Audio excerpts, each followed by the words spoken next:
Bringing God the glory. Live for God Studio Productions.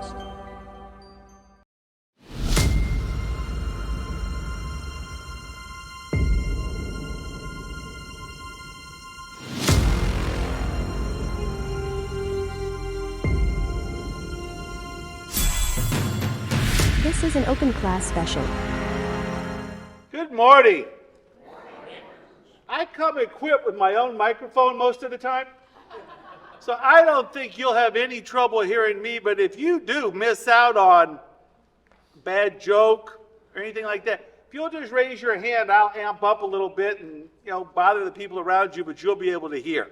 I have done this for a few years now. I spend my life talking to salespeople all across the United States, and so it is a great pleasure to be with you versus being with several hundred salespeople. I am one of those guys that knows my skill set, and I know that I marry substantially above myself. Those of you that know my wife know that I did well. I can definitely sell that I got my wife. I consider it a privilege to be in this class. I consider you the same way. I'm getting to teach above myself because the Hurst class and this class is just top notch. And it's just a pleasure for me to be here. So I wanted to thank you for that and to talk a little bit today about great stories that are in the Bible. I understand you've been going through the book of Exodus, and there are great stories and great character in there. I think we could teach the book of Exodus forever. There's just so many gems in there. So I wanted to stay with stories, but I flipped to the New Testament and went to the book of Luke. I want to talk about some of the parables that Jesus talked about in the idea. And so let me give you the idea just to make sure that a parable is defined as a narrative, of common or moral values with a heavenly meaning. And when you stop and think about it, Jesus oftentimes spoke to unique crowds. As we see in the chapter 15 in the book of Luke, he has a crowd of tax collectors and just people that worked for a living, and then he had the religious people there. And ones that made their living writing and talking and teaching, and ones that were there to teach you all the things you need to know from a religious point of view. Two very distinct crowds. One crowd that was looking to learn and to pick up any idea they could, and the other group that knew everything. And we all know people like that. So many times when we speak, or even if you're at a home with a gathering or whatever, there are those people that would love to talk to you, and there are those people that would rather them talk to you. They'd rather be the one doing all the talking, and so you've got to understand a little bit about how that goes. Do I need to be softer? Louder? Okay. All right. Because I can do that, You just have to get my attention. So Jesus used these parables, I think it was an idea that he could teach the teachable and bore the religious ones that weren't interested, that were really looking to criticize him. Think about it for a second. How about your last family gathering? Please forgive me. I have adult children, and I have grandchildren that just make me laugh. And so many times I have a child that are now all very successful adults. I know they're successful because they tell me. And they want to vent about a problem. And they can go on and on and on about whatever's going on in their life. My favorite is I have a son that is a professor, is a doctor of psychology, and he does research. Can you imagine what a weird child that is? He doesn't teach, he just does research on why things happen or don't happen. To make it worse, as his father, he studies parent-child relationships and how the parent's behavior affects the child. I'm a little self-conscious when he's around, that he's judging me, that kind of thing. But my wife has had to teach me that he'll vent about an issue, about colleagues, about administration at the university, something of that nature, and he doesn't want an answer, or he doesn't want help. Do you have people like that?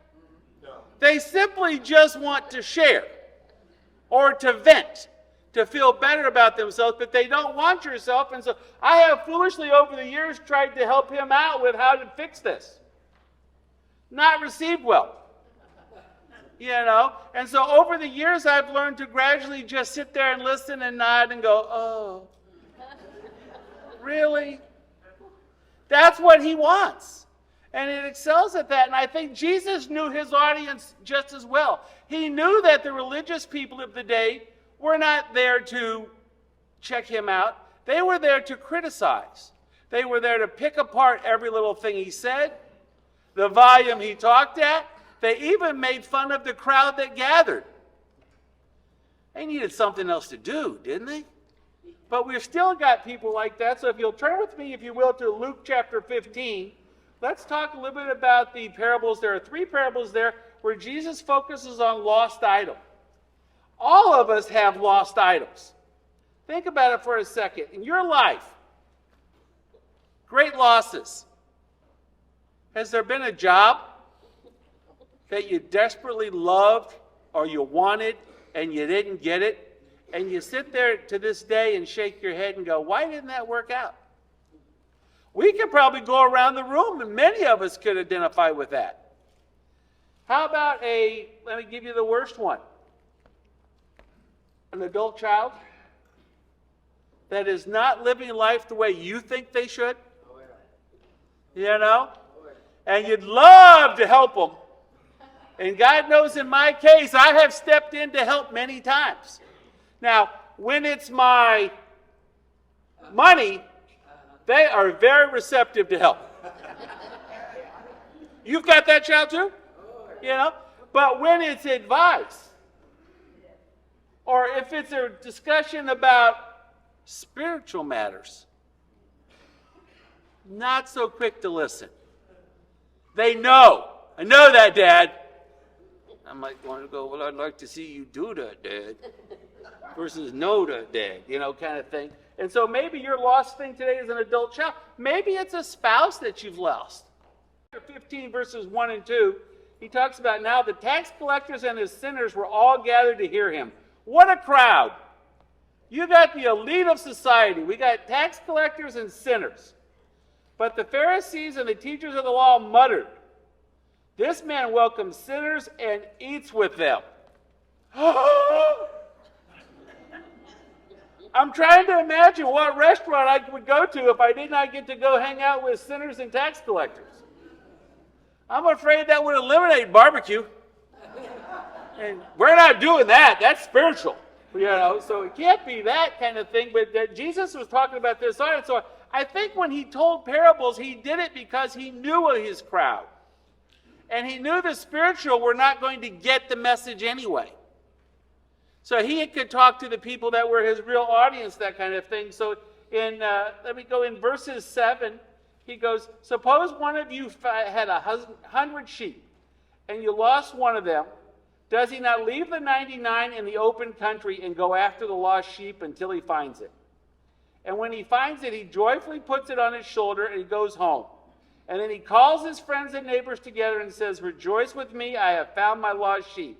I tell you that in the same way, there will be more rejoicing in heaven over the one sinner who repents than over the 99 righteous people who did not need to repent. Let's stop for a second. We're all that one sheep. At some point in your life, that was you. Or it's someone else in your life that you can relate to now. There is that sheep, and let me discuss that sheep with you for a second. For the lack of a better name, I'm going to name my sheep, and I'm going to call him Elmo. All right? All of us have an Elmo in our life. You may be the Elmo in your life, but all of us have this sheep that he is with the herd and seems happy, but then suddenly he just kind of goes off his or her own direction. And he wanders around a bush, or he wanders behind a rock, and things look good over there, so he lingers there, and then he wanders a little further, and soon Elmo cannot find his way back. And so he does what sheep do, which is he just kind of bleats and makes noise. I'd give you a good sheep imitation, but I don't have one, And so we therefore, but there's that Elmo character in our lives. In this case, the good shepherd goes to find that one. Now, think about this for a second. I watch my share of Westerns on TV. And this raising cattle is a business. And raising sheep's the same way. And so when you start off with 100, you understand you're not taking 100 to market. Something's going to happen, whether it's an injury or a sickness or a predator or something. You don't end up with 100. You end up with another number, depending on your success, what that be. But in this case, the shepherd prized the one. Left his 100 in an open area. A large group of sheep in an open area are fairly safe. And he goes after the one, and he looks for the one, and he finds it. Now, I don't know about you, but if I had to go look for this sheep, when I found this sheep, I might discuss with this sheep my effort. Harshly. I might get his or her attention. Hey, what are you doing? That kind of thing. In this case, in my case, I might have a rope to pull the sheep back to where he belongs. In our shepherd's case in here, he puts him on his shoulder and carries him. How many times in your life have you been Elmo? And for whatever reason, you wandered.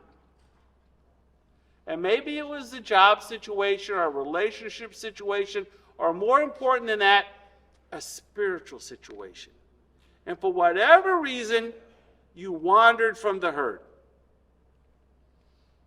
And the good shepherd came and looked for you. After working all day with the other sheep, came and looked for you, found you, and instead of discussing your inadequacies, put you on his shoulders and carried you back to where you need to be. Just a great illustration. But once again, the Pharisees of the day don't want to hear about sheep. It's not real exciting. But think about it. All of us have either been the sheep more than once, or we have had occasion to be the shepherd. Let me give you a story from the Raby household. We have our lost sheep story that we bring up from time to time, and it brings tears every time we do because don't know the outcome.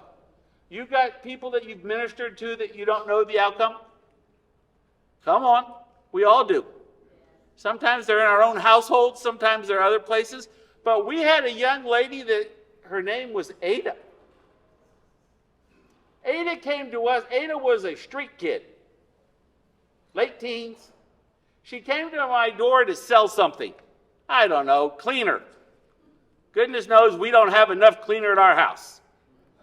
It was a cold December day, and my wife, being my wife, had her come in, gave her things to warm up and eat, talked to her a little bit, tried to witness to her, and told her, if you ever have struggles, here's my number, give me a call.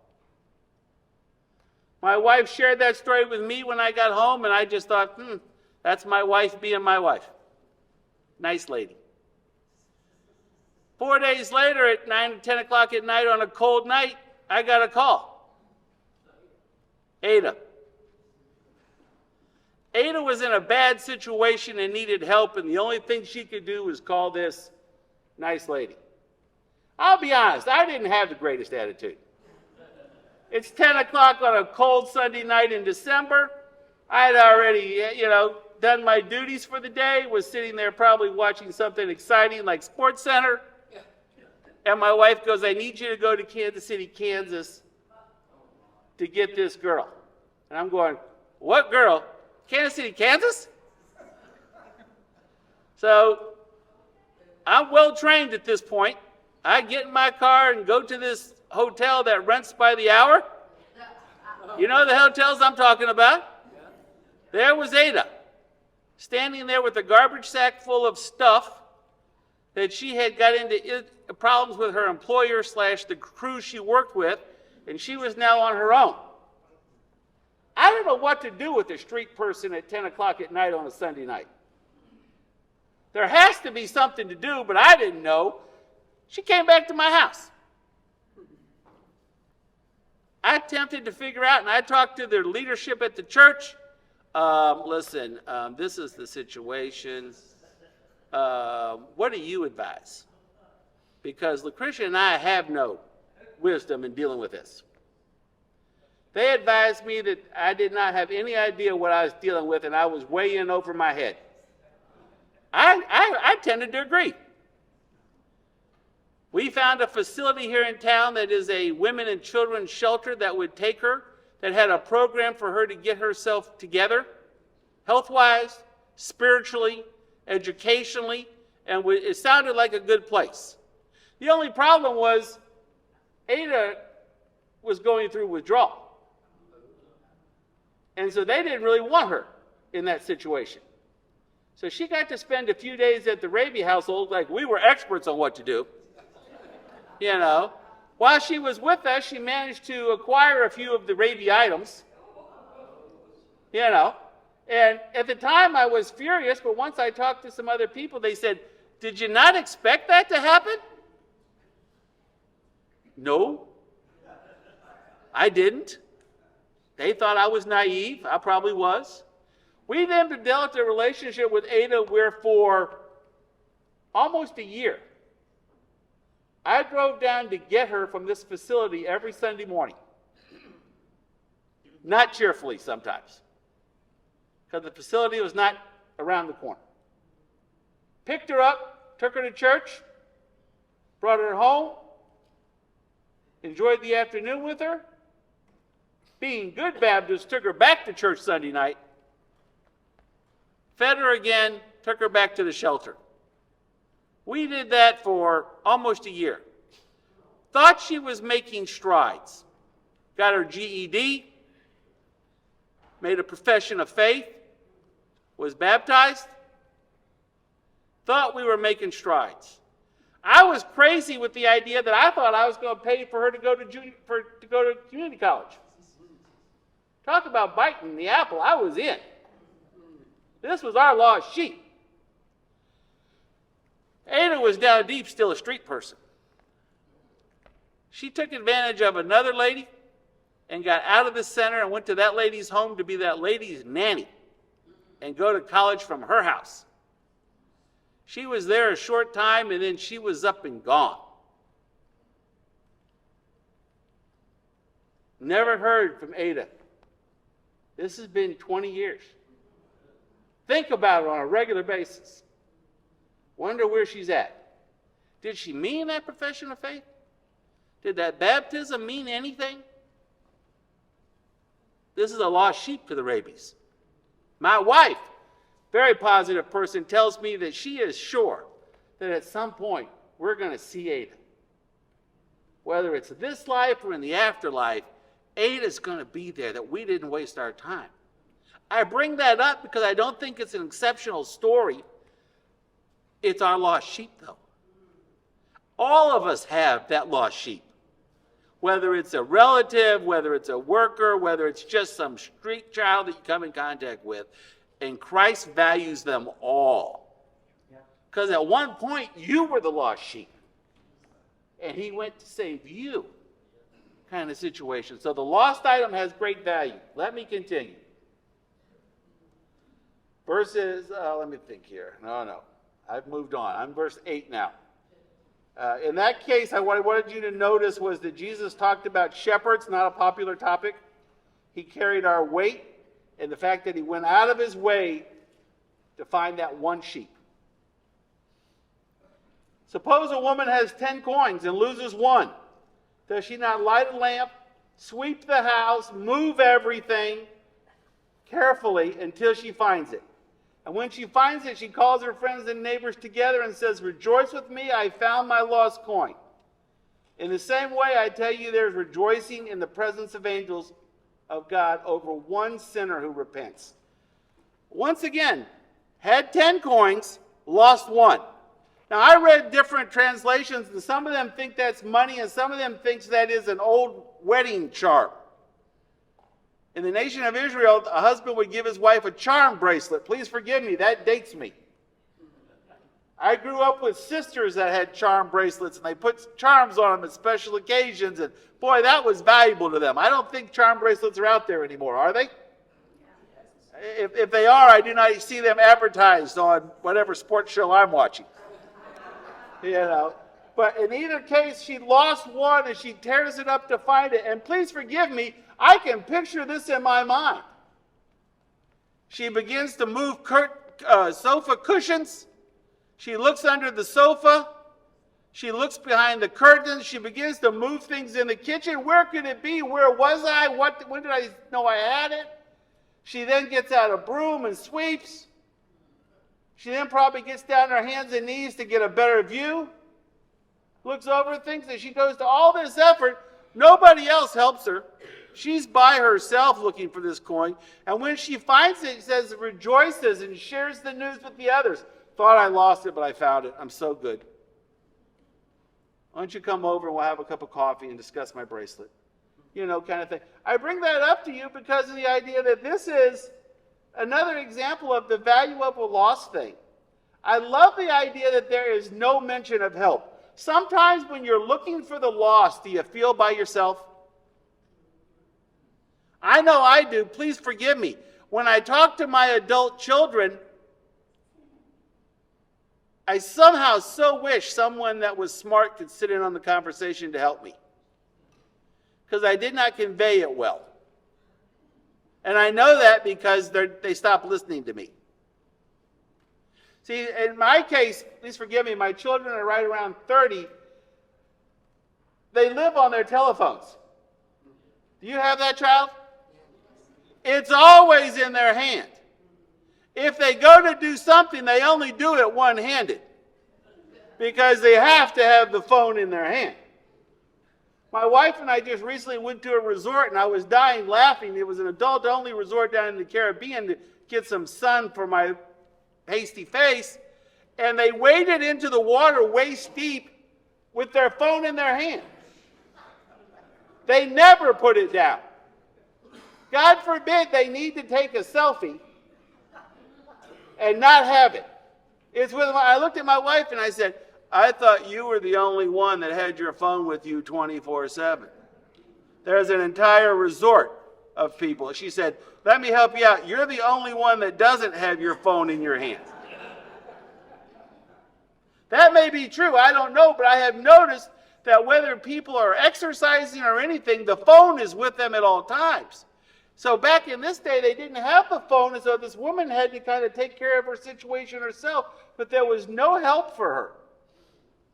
She was capable of doing herself the same way our Lord is capable of finding ours when we're the lost coin. Let me continue. The story you all know, verse 11. Then Jesus continued, there was a man who had 2 sons. The younger one said to him, Father, give me my share of the estate. Oh, don't you love that child? You know, come on. I'm not the only one that has that child. You know, you have that child. In this case, Jesus talks about it. Give me my share of the estate, and what is not there is now. Because I'm old enough and mature enough to handle it. Give it to me now. You know. So he divided his property between, and not long after that, the younger son got together all that he had, which Dad gave him, and set off for a distant country, and there squandered his wealth in wild living. Do we not know that kid? I don't even have to have that kid live in my house. I can see that kid on my cul-de-sac. I live in a cul-de-sac of people that are about my age. And so I get to watch their kids. And it is amazing. I foolishly, when we moved in a few years ago, I went and talked to the people next door. They had, at that time, 4 teenage kids at the house. To see who might be interested in helping Lucretia do yard work so I didn't have to. You know, who has flower beds and mulch and trees to trim and all this and that. And I thought, out of 4, I probably got 2 or 3 workers. 0. We didn't even get to what I was paying or what they were doing. It was like, I wouldn't be interested in that. You know, being foolish, I went to the neighbors on the other side. They had 3 to see if they might be interested in making some money, because I could get Lucretia to pay too much. And so it'd be a great little, no interest whatsoever. So I'm not the only one that has this child. Maybe some of you have that child too, as far as that goes. But he goes off and squandered his wealth in wild living. Verse 14. After he spent everything, there was severe famine in that land. And he began to be in need. So he went and hired himself out to a citizen of that country who sent him to the field to feed pigs. I didn't ask anybody to feed pigs at my house. I want to go on record. Wheat flour beds. No pigs. So I'm doing better than that.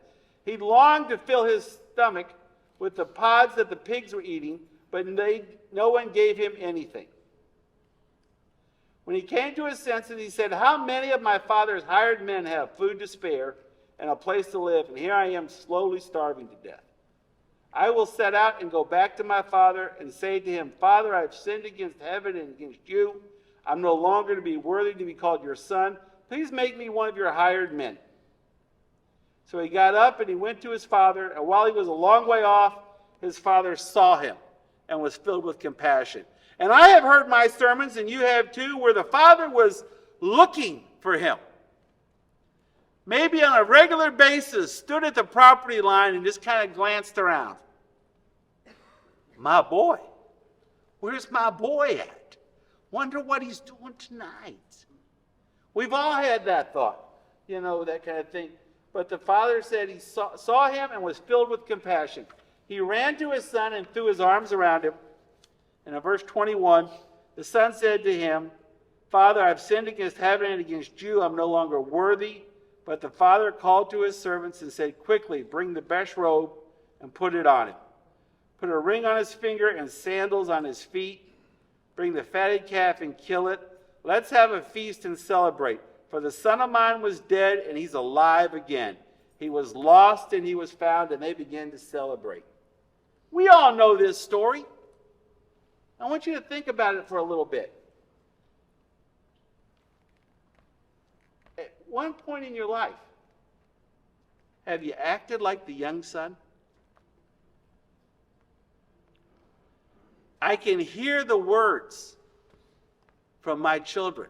I couldn't have said this to my father under any stretch of the imagination. I may have thought it, but in fear of my life, I would never have said it. Give me what is mine. Hey, there's an implication there that it's mine, that it's soon to be mine. And then I had the nerve to ask for it. Dad's not done yet, but you're going to ask for it now? Come on, there's always that person. Whether he or she is at your work, or whether it's a child that you have, or it's a neighbor, there's always somebody going, give me what's mine. I want it now. And they wear you down. And they wear you down, and at some point, Dad just says, yeah, fine, whatever. And gives it to the son. And of course, the son quickly makes the decision, hey, listen, there are places more fun than this. Let's go to a fun place. And he went to the fun place and spent all that he had. Think about it. We all know that story. In our family somewhere, there's that child. Let's be really blunt. Don't say anything. At some point, it may have been you. This is common behavior. Please forgive me. I've got another relative for you. It's a niece of mine. Decided she didn't want to go to college. I know that because I offered to pay her way to community college. I thought I'd trick her. I thought I was smarter. Let's do one semester at community college. See how it goes. Well, I'm not really into school. Yeah. I'm aware of that. Trust me, I'm aware of that. Let's go one semester. My theory was I'd get her in there one semester. I could talk her into a second one. I could talk her into a third one. Son of a gun, we're going to get a community college degree. I'm then going to persuade her, because I can do this, that she needs to go to a 4-year college to get her undergrad. And that was my plan. And my wife is sitting there going, she's never going to go to school. Don't waste your money, you know. And consequently, she did not. She found little jobs, and she supports herself doing things that, you know, are marginally pay her. And she's relatively happy. I know this because she's come back to my sister, her mother, and to me, and said, listen, since I didn't go to college, I know you had money set aside for my college. You know that, child? You know, I know I'm 25, but can I have that money now? I don't know how my sister reacted, but I had all I could do to sit there and fold my hands and go, oh, Jesus, don't let me hit her. Oh, I'd like to strike her viciously, but I'm just going to sit here and go, let me ponder that idea. Let me think about that. Pay for your education. You're not going to go to education. You're just going to live off my money kind of thing. That is the situation. And I love this story, you know, as far as the fact that we've acted like this youngest son. We ask for things, whatever it is, expecting it, and all too often, your authority figure gives it to you. Whether it's a promotion, whether it's money, whatever it is, and it really wasn't in your best interest. But they did anyway. Same way this father did, you know. It's just amazing how it works, and we behave unwisely once we get the money. Come on. What child that is given money they didn't earn is going to behave well with that money? I don't know any. I have done financial services work for years, and I find it fascinating when I sit down with couples and ask them, so how do you think you do with money? We talk about their basic handling of money, and they handle money in almost 90% of the cases just like mom and dad did. Think about it. If your mom and dad were good with money, you tend to be good with money. If they actually paid their bills, you actually pay yours. If they did not have debt, you don't have debt. If they were savers, you're a saver. I find this fascinating. There's a whole industry out there with the Dave Ramsey people, and please forgive me, I know them well, in the idea that Dave calls his advice, this is the advice your grandparents should have gave you years ago. Nothing special. Daddy should have told you this lesson when you were 12. I shouldn't be telling this to you at 30. But somewhere along the way we don't. But I find that most of us spend money like our parents do. So let me ask you a question. If your parents are what you would call good with money, I'm not saying they're wealthy, they just manage it well. Would you raise your hand? Mom and dad are good with money. All right, a few of you. I find most of us, if mom and dad are good with money, you're good with money. Let me give you the bad news. If mom and dad are bad with money, when I say bad, I mean they make $1 and they spend $1.50. You got that, relative? You know, if mom and dad are that way, unless you make a conscious effort, you're that way. And we all know people and can sit and think of people that have professional jobs and make far too much money and spend even more than that. And you sit and look at them and go, you're going on another cruise? You couldn't pay for lunch last week because your card got returned. But we know that person. So unless we make a conscious decision to be different, I can tell my clients with money, I said, you almost need a profession of faith. I'm not going this road. I have observed this road. That didn't work. I'm going this way. And just like spiritually, I have to do that with money. And so I find it fascinating with the idea that we ask for it and we get it, and then when we get it, we behave unwisely. But God has a plan, and it's for everybody, and because a famine came to the land. You can almost see God going, I think we need a little famine over here. Because Dad couldn't get his attention. He spent his money and that didn't get his attention. We need a little famine in the land kind of thing. So in my case, I want to remind you, a famine is a great tool that God uses to direct us the way he wants to. Now that's hard to explain to other people. When you try to explain that one to your adult child, they're going to look at you like you have lost your mind. Because if you would just give them some of your money, they would be so happy and the problem will be taken care of. And you and I are sitting there going, but if I give you mine, according to Luke 15, you're going to behave unwisely.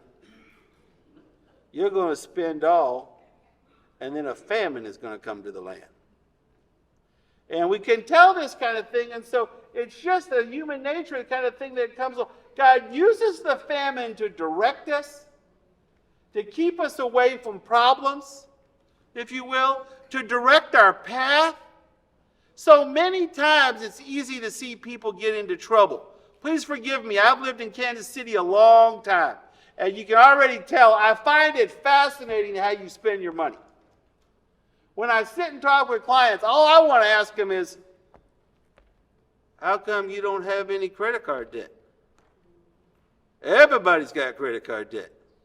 If we were to go down your street, both sides of the street, I think it's 10 for 10. What is wrong with you? But it was a conscious decision not to do that. Or a conscious decision to live in a home they could afford. Come on. I see some homes in my neighborhood even, and I go, why in the world? So let me just be blunt. There's a couple of them that look like they're empty. So I assume the people live somewhere else, but they still own this property. Because it's not for sale. And if you look through the windows, which I do, come on, some of you do too. When I go down the street or if I'm on the lake on the backside of their house, that's the best. I can look in the back windows from the water and go, there's furniture in there. I have lived here 20 years. I have never seen one person at that house in 20 years, but they've got furniture in there. So obviously they have other homes. I don't know how many. I don't know what they do. I find it fascinating. I don't see that in my financial planning book, but it's an idea, and all I'm sitting there going is, shouldn't ask, but I'd love to know. So that house would cost X. Wonder if they owe a mortgage on that. Or is that paid for? Well, if that house is paid for, they're doing good, aren't they? But on the other hand, if we got 2 or 3 house payments, I know that kind of person, and so I mentioned that to you. The idea is that we need famine sometimes to kind of direct us along the right path, whatever the right path for you is. And I've given up trying to predict what the right path is. I sit there, my children are now in their 30s, so I've got to watch their career path since they graduated college, and some of them went a different direction than I thought they should go. Imagine that. I thought some of them should have come into business with me. Wrong. They went and did something else. And some of them struggled with certain positions, and they find themselves at some point dealing with it and getting promoted to another position that fits them better. And financially they're doing well, but you kind of go, I don't know. So I got a daughter that's in retail management. I don't know if anybody in here is in retail management, but that is a tough deal. And so she managed stores all over the Midwest, and some of them did really well.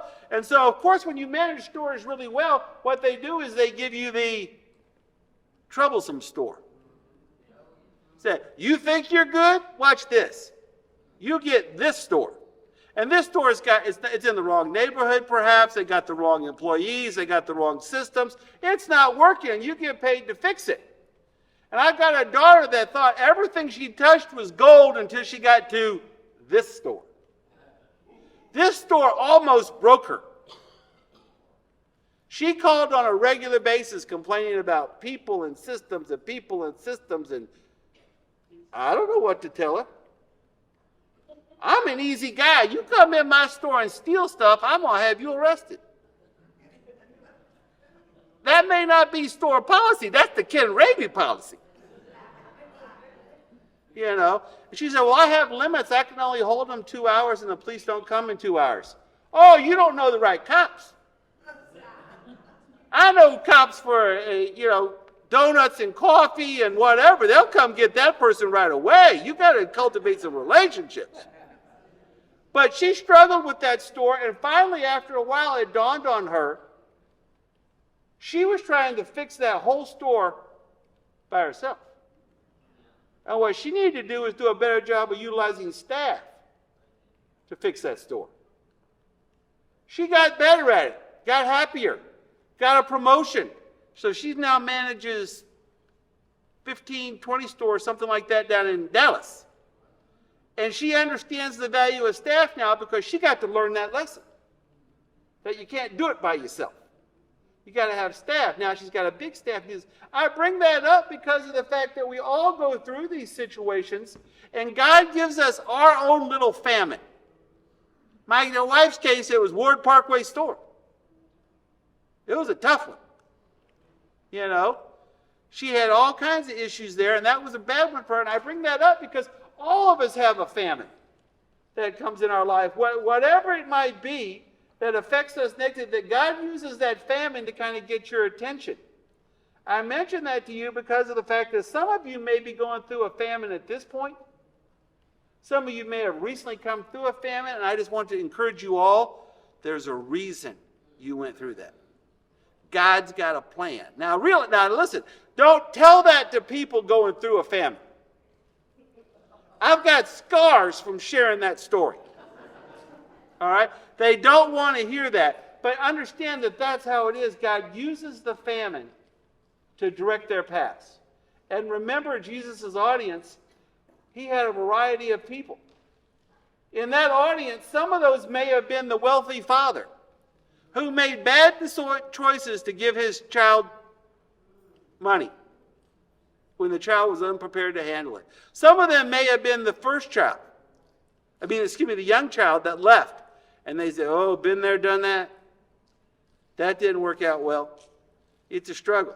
And then comes our favorite, the older child. I got an older child. All right. Meanwhile, verse 25. The older son was in the field, working. Love that boy.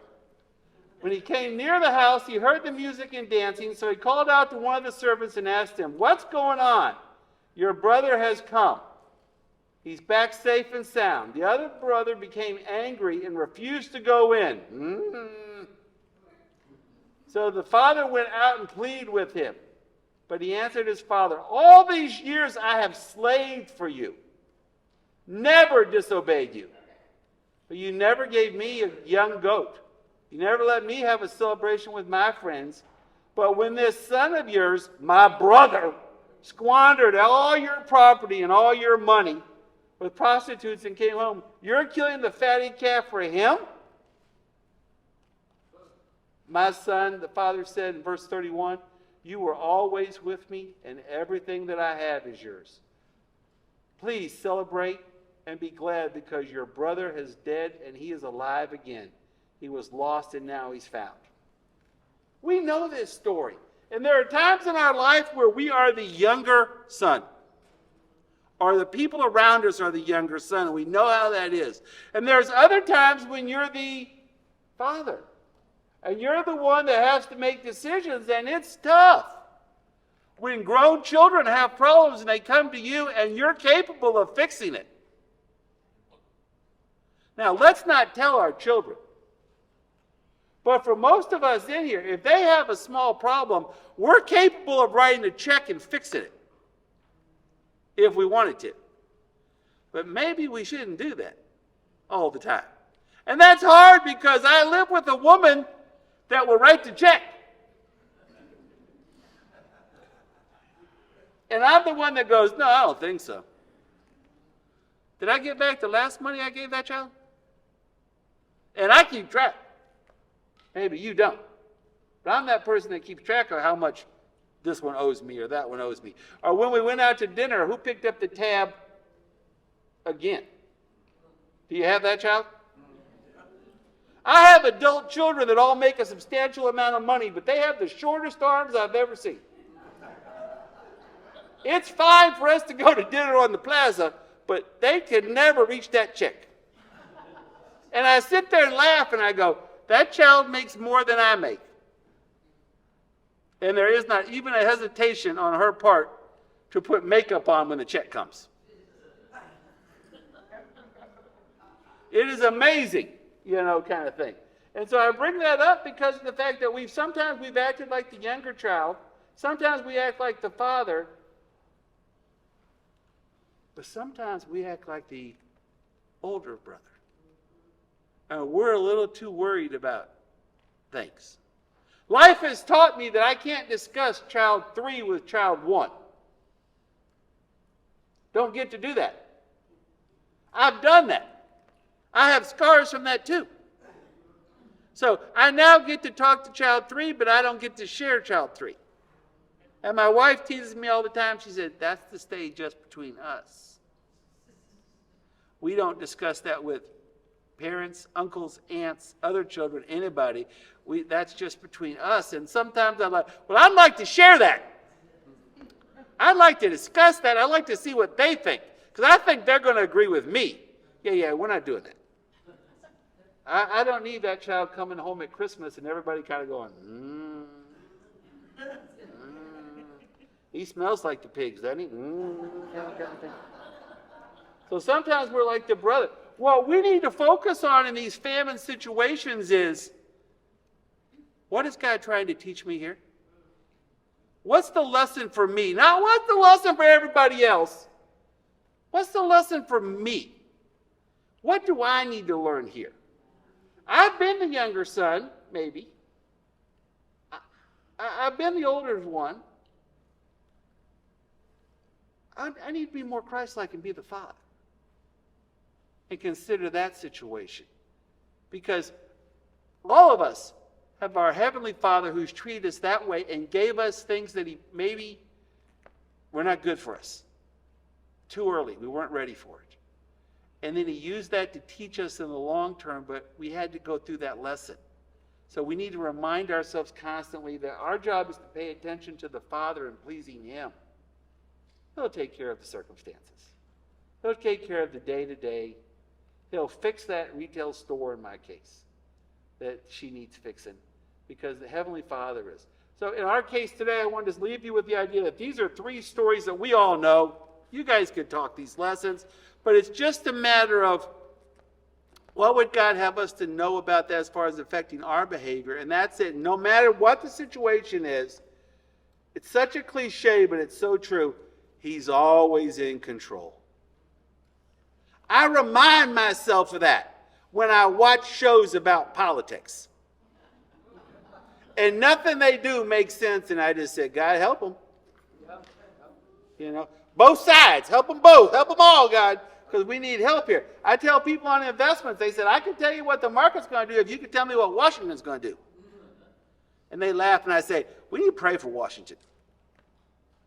That's my way of saying it. And so, but God's in control. We're not in control. Our children are not in control. God's in control of the situation, and He values that loss. Individual, coin, even a sheep, to accomplish His goal. Let's pray. Father, we thank You for a chance to be just reminded of the fact that You're in control of our lives. And the things that happen in a positive way and the things that happen in a negative way, they're all there to create more of Your character in us. That we would resemble You, act more like You. Father, please help us this week to have that idea, that we want to be more Christ-like in our words and our actions, in everything we do. In Thy name I pray. Amen. Thank you so much. It was a joy to be here.